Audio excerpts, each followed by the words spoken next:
Baik, Assalamualaikum warahmatullahi wabarakatuh.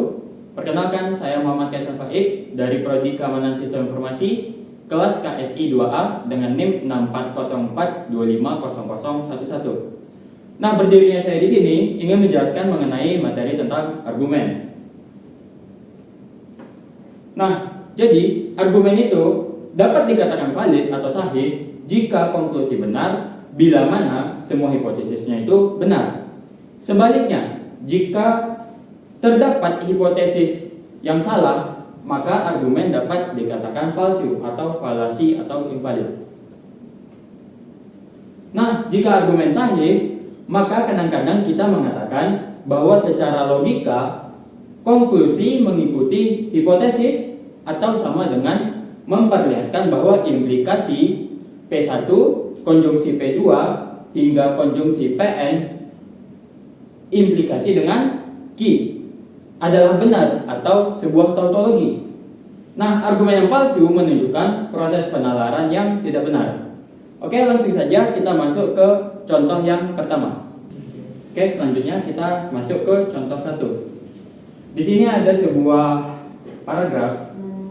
Kaisan belajar dengan konsisten dan menjaga kesehatan. Jika Kaisan belajar dengan konsisten, maka Kaisan memahami materi ujian. Jika Kaisan memahami materi ujian, maka nilai Kaisan tinggi.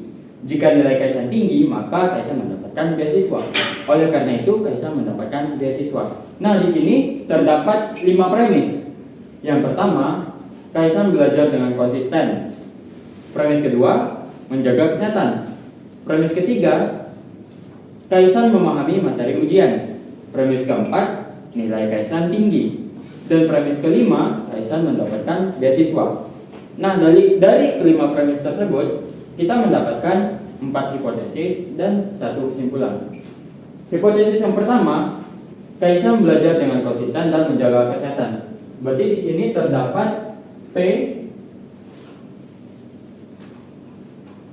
konjungsi Q. Lalu pada hipotesis kedua, P implikasi R. Hipotesis ketiga, P implikasi S. R implikasi S. Dan pada hipotesis keempat, S implikasi T. Lalu simpulannya adalah T. Oke. Di sini terdapat 4 hipotesis. Nah, untuk menentukan apakah argumen ini valid atau tidak, langkah pertama yang harus dilakukan adalah kita melakukan simplifikasi terhadap hipotesis 1. P konjungsi Q. Simplifikasinya berarti simpulannya adalah P. Nah, ini adalah hipotesis ke-5. Ini simplifikasi.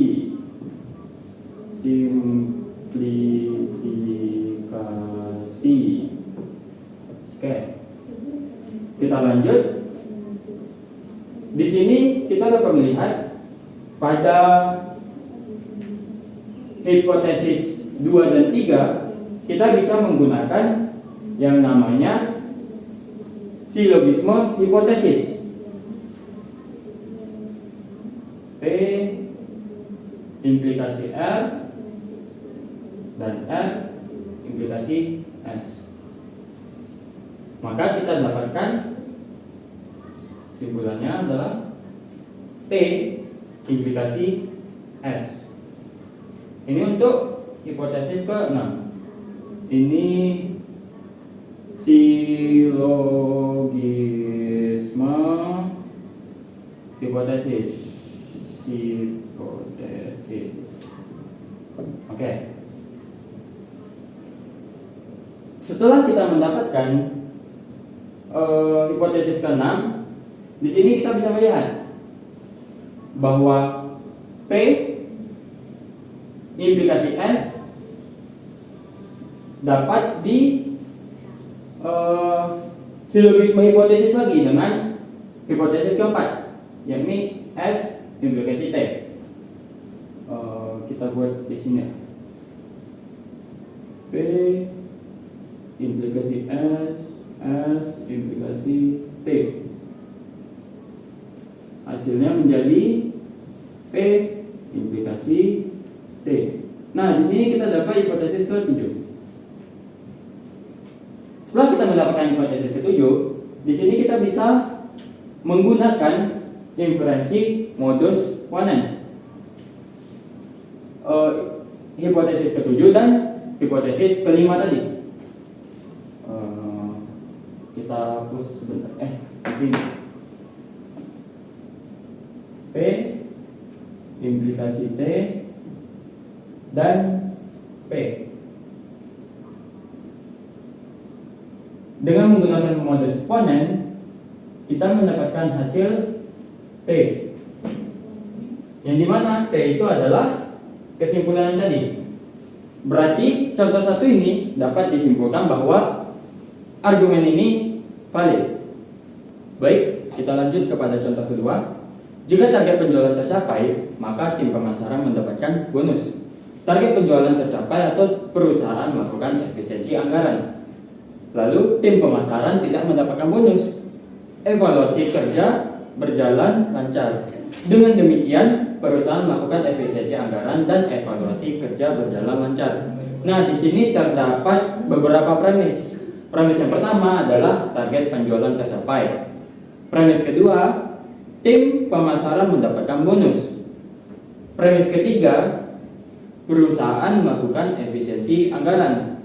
Premis keempatnya, evaluasi kerja berjalan lancar. Oke, kita lanjut. Dari keempat premis tersebut, kita mendapatkan 4 hipotesis dan 1 kesimpulan lagi. Hipotesis pertama, jika target penjualan tercapai, maka tim pemasaran mendapatkan bonus. Kita tulis dulu. P implikasi dengan Q. P-nya target penjualan tercapai, Q-nya tim pemasaran mendapatkan bonus. Hipotesis kedua, target penjualan tercapai atau perusahaan melakukan efisiensi anggaran. Berarti P disjunksi R. Dikarenakan R-nya ini perusahaan melakukan efisiensi anggaran. Lalu hipotesis ketiga, tim pemasaran tidak mendapatkan bonus. Tim pemasaran mendapatkan bonus itu adalah premis Q. Berarti karena di situ terdapat tidak, berarti kita tulis negasi Q. Lanjut, evaluasi kerja berjalan lancar. Berarti itu adalah S. Kita dapat kesimpulan, yakni dengan demikian perusahaan melakukan efisiensi anggaran dan evaluasi kerja berjalan lancar. Efisiensi anggaran berarti R, evaluasi kerja berarti konjungsi S, karena dia dan. Oke, kita tulis dulu. Nah, di sini terdapat 4 hipotesis. Untuk menentukan apakah ini adalah argumen yang valid atau tidak, maka kita akan melakukan langkah pertama, yakni kita menggunakan modus Tholen pada hipotesis 1 dan hipotesis 3. P implikasi Q dan negasi Q. Dengan menggunakan modus Tholen, kita mendapatkan P negasi P. Ini untuk 5. Ini modus Tholen.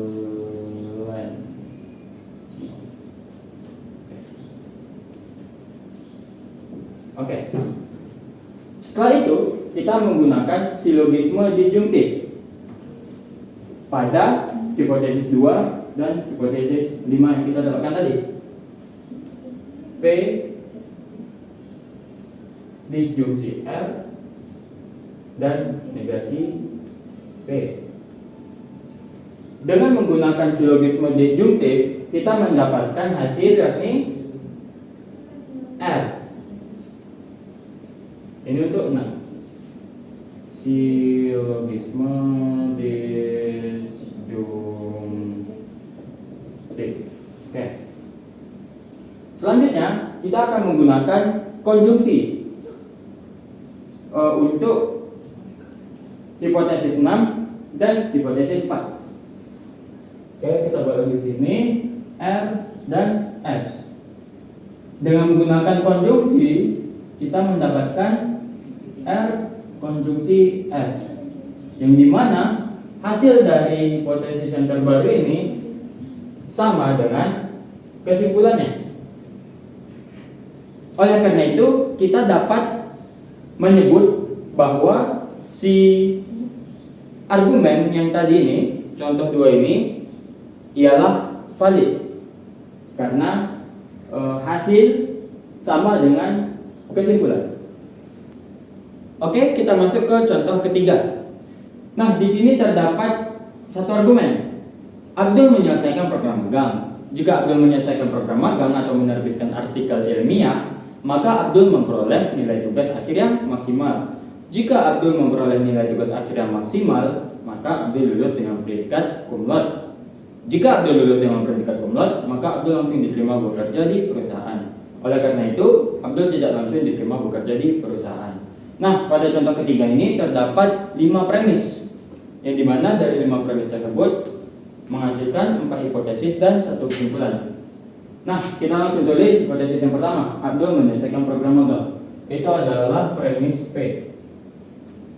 Lalu, hipotesis kedua, jika Abdul menyelesaikan program magang atau menerbitkan artikel ilmiah, maka Abdul memperoleh nilai tugas akhir yang maksimal. Berarti premis P disjungsi dengan Q. Lalu implikasi dengan R. Di sini Q-nya ialah menerbitkan artikel ilmiah dan R-nya memperoleh tugas nilai akhir yang maksimal. Oke. Lanjut untuk hipotesis ketiga, jika Abdul memperoleh nilai tugas akhir yang maksimal, maka Abdul lulus dengan predikat cum laude. Di sini predikat yang maksimal berarti R implikasi dengan S. Lalu pada hipotesis terakhir, jika Abdul lulus dengan predikat cum laude, maka Abdul langsung diterima bekerja di perusahaan. S implikasi dengan T. Maka dapat ditarik kesimpulan ini, oleh karena itu Abdul tidak langsung diterima bekerja di perusahaan. Berarti negasi T.